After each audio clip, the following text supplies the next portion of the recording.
Sir Nagababu bomb మిశ్రమ సంకేతాలు. Janasena MLC తర్వాత పవన్ కళ్యాణ్ సోదరుడు ఆ పార్టీ ముఖ్యం ఉన్నాయా? లేదు సార్, వాయిస్ లేదు మరి. ఆయన ఉత్తరాంధ్రలో పర్యటన చేస్తున్నట్టున్నారు. విశాఖపట్నం బయట ప్లే చేద్దాం సార్. చేయండి. కమర్షియల్గా ఎటువంటి ఎలిమెంట్స్ ఉండాలన్నీ ఉంటుంది. అద్భుతమైనటువంటి సందేశం ఆ సినిమాలో ఉంది. ఇది కులాలకి మతాలకి అతీతంగా తీసిన సినిమా. ఎవరైనా వైసీపీ వాళ్ళని ఏమైనా తిట్టాలో కూడా నాకు అర్థం కాదు. వాళ్ళు తిట్టడం కూడా అవసరం లేదు, మీరే తిడతారు. వాళ్ళు చేసే పనికి మాలిన విష ప్రచారాలు నమ్మకండి. వాళ్ళు దీన్ని కూడా ట్రై చేస్తున్నారు, ఎలా చేద్దాం, ఎలా దీన్ని బ్యాడ్ చేద్దాం. ఒక హరిహర వీరమల్లు బ్యాడ్ చేసినంత మాత్రాన మీరు 2029 ఎలక్షన్స్ గెలుస్తారని మాత్రం అనుకోకండి. 2029 ఆ తర్వాత వచ్చి ఇంకొక 5 ఏళ్ళు గ్యారంటీగా కూటమి ప్రభుత్వమే వస్తుంది. అప్పుడు ఖచ్చితంగా మనకు రావాల్సినటువంటి షేర్ మనం తీసుకోవాలి. కొంత ప్రజల కోసం మనం కొంత వదులుకోవాలి, తప్పదు. అందరికన్నా టాప్ మోస్ట్ పొజిషన్ ఉన్న పవన్ కళ్యాణ్ గారు అన్ని వదిలేసుకున్నప్పుడు నాలాంటి వదులుకోవడం పెద్ద విషయం. సో అది మిగతాది మీరు ఎంత సాక్రిఫైస్ చేయాలి, ఎంత వదులుకోవాలని మీ విచక్షణకే వదిలేస్తున్నారు. దయచేసి మీరు వైసీపీ విష ప్రచారాలు నమ్మకండి. వైసీపీ విష ప్రచారాలు తిప్పుకోకండి. వాళ్ళకి అందరికీ చెప్పాల్సింది ఏంటంటే, వాళ్ళకి క్లియర్ కట్గా అర్థం కావాల్సింది ఏంటంటే 2029 కాదు కదా, ఇంకొక 20 ఏళ్ల పాటు వైసీపీ అనేది అధికారంలోకి రాదు. వాళ్ళు కళ్ళకు అంటున్నారు.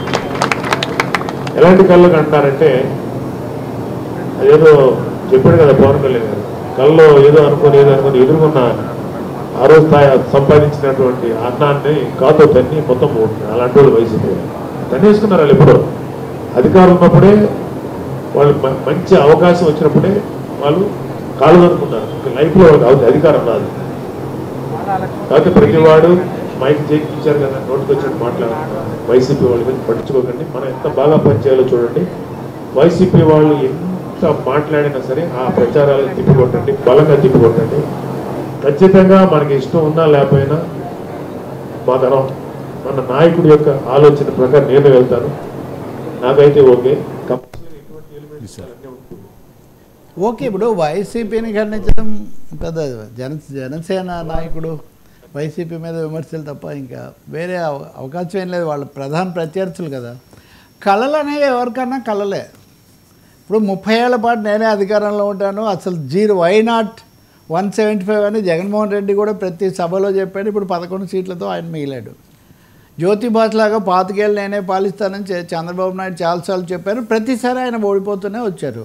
ఇప్పుడు ఏం జరుగుతుంది నేను చెప్పను, కానీ ఇప్పుడు మొదటిసారి గెలిచిన నాగబాబు లేదా ఆయన పార్టీ మేము 20 ఏళ్ళు ఉంటామని వాళ్ళు ఆశపడవచ్చు. దానికి ఏమీ ఆక్షేపణ ఏం లేదు. కానీ తీర్పు ఇచ్చేది ప్రజాస్వామ్యంలో ప్రజలే.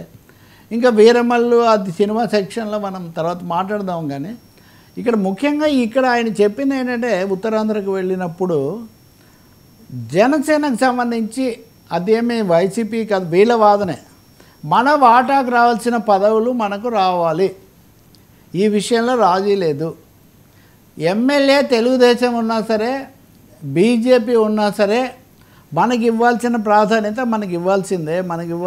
రావాల్సిన పదవులు ఆ ప్రపోర్షన్ ప్రకారం రావాల్సిందే. ఈ విషయంలో కొంచెం మన వాళ్ళలో కొన్ని అభిప్రాయాలు అక్కడక్కడ ఉన్నట్టుగా ఉన్నాయి. కానీ అవి తప్పకుండా వస్తాయి, తగిన సమయంలో వస్తాయి అనే మాట చెప్పడానికి, అంటే ఒక విధంగా కొంత బుజ్జగింపనండి, సర్ది చెప్పడం అనే ప్రయత్నం ఆయన చేయడం స్పష్టంగా కనపడింది. రెండవది, విశాఖకు వచ్చినప్పుడే అప్పుడు పవన్ కళ్యాణ్ అడ్డుకోవటము, నోవాటెల్ ఘటనలు ఇట్లాంటివన్నీ జరిగాయి. అవన్నీ తర్వాత ఎలా బెడిసికొట్టాయో మనం చూస్తున్నాం కదా. కాబట్టి కార్యకర్తలు గట్టిగా నిలబడ్డారు. కార్యకర్తలు నిలబడినందుకే పార్టీ నిలబడింది అనే మాట చెప్తూ వాళ్లకు ఒక హామీ ఇవ్వడానికి ఆయన ప్రయత్నం చేశారు. మూడో మాట, ఉత్తరాంధ్రలో జనసేనకు చాలా బ్రహ్మాండమైన బలం ఉంది, మద్దతుదారులు ఉన్నారు. దీన్ని ఇంకా నిలబెట్టుకోవడానికి నేను 10 రోజులకు ఒకసారి వస్తాను అంటే ఉత్తరాంధ్ర మీద నాగబాబు ఫోకస్ పెట్టుతున్నారు అనేది ఒకటి. రెండవది, త్యాగం చేశాం కదా అనకాపల్లిలో, సీట్ త్యాగం ఆయనే కదా చేసింది, పోటీ చేస్తారని. సో అనకాపల్లిలో మనం త్యాగం చేసాం, వీటన్నిటి వల్ల కూడా వచ్చింది. ప్రభుత్వం అయితే మళ్ళీ వస్తుంది. అంటే ఇక్కడ 2 కోణాలు. ఒకటి, జనసేన దాని బలము దాన్ని పెంచుకోవడము తన వాటా కోసం తను నిలబడము ఒకటి. అదే సమయంలో కూటమి 20 ఏళ్ళు కొనసాగుతుంది, కూటమి కొనసాగాలి తప్పకుండా ఉంటుంది అని చెప్పడం ఈ రెండు కూడా నాగబాబు ఈ సందర్భంలో అక్కడికి వెళ్ళి చెప్పడం అన్నది రాజకీయంగా ముఖ్యమైనదే. ఆ వేదిక మీద కూడా అందరు నాయకులు ఉన్నారు, వాళ్ళందరి పేర్లు కూడా రెఫర్ చేసి మరీ ఆయన చెప్పారు. కాబట్టి కూటమిలో ముఖ్యంగా జనసేనలో పవన్ కళ్యాణ్ 2-3 సార్లు చెప్తున్నారు, ఈ అసంతృప్తి లేదా కొన్ని సందేహాలు అక్కర్లేదు, మన వాటా షేర్ అనే పదం కూడా ఆయన చాలాసార్లు వాడాడు. షేర్ అనేది నిజానికి ఏ అర్థంలో వాడినా కానీ జనసేన షేర్కు ఢోకా లేదు, జనసేన షేర్ తప్పకుండా వస్తుంది అని. కానీ ఆ నమ్మకం కింది వాళ్ళలో ఎందుకు రావట్లేదు, వాళ్ళు తరచూ సందేహాలు ఎందుకు వ్యక్తం చేస్తున్నారు, తెలుగుదేశం ప్రాబల్యమే పెరిగిపోయింది అన్న భావం కూడా వాళ్ళలో ఎందుకు వస్తుంది అనేది ఒక ప్రశ్న. ఇదంతా కూడా వైసీపీ ప్రచారం అంటే ఓకే, కానీ ఆ పార్టీ వాళ్ళలో ఇప్పుడు ఉదాహరణకు ఎమ్మెల్యే బొలిశెట్టి శ్రీనివాస్ లాంటి వాళ్ళు బహిరంగంగానే మాట్లాడినటువంటి సందర్భాలన్నీ చూసాం. కాబట్టి నాగబాబు చాలా రోజుల తర్వాత రాజకీయాలు మాట్లాడటం, అది కూడా ఈ రెండు కోణాలు, ఇటు వైసీపీ మీద విమర్శ, పార్టీ వాళ్ళలో అసంతృప్తి తొలగించే ప్రయత్నం, ఈ రెండు కూడా చేయడం మనం గమనిస్తాం. మూడోది నాగబాబుకు సంబంధించి పవన్ కళ్యాణ్ చెప్పిన వివరణ కూడా ఇప్పుడు మనకు గుర్తొస్తుంది. నాగబాబుకే మంత్రి పదవి వస్తుంది ఇస్తామని చంద్రబాబు లిఖితపూర్వకంగా ప్రకటించిన తర్వాత కూడా చాలా కాలం గడిచిపోయినా ఇంకా రాలేదంటే నేనే ఆపాను అని. అంటే ఇప్పుడు నాగబాబుకు రాకపోవడం మీద పవన్ ఆపుతుంటే కార్యకర్తలను నాగబాబు ఆపడానికి ప్రయత్నిస్తున్నారు. ఇదంతా కూటమిలో అంతర్గతంగా సాగుతున్న ఒక రాజకీయాన్ని అయితే చెప్తున్నట్టుగా మనకు అర్థమవుతుంది సార్.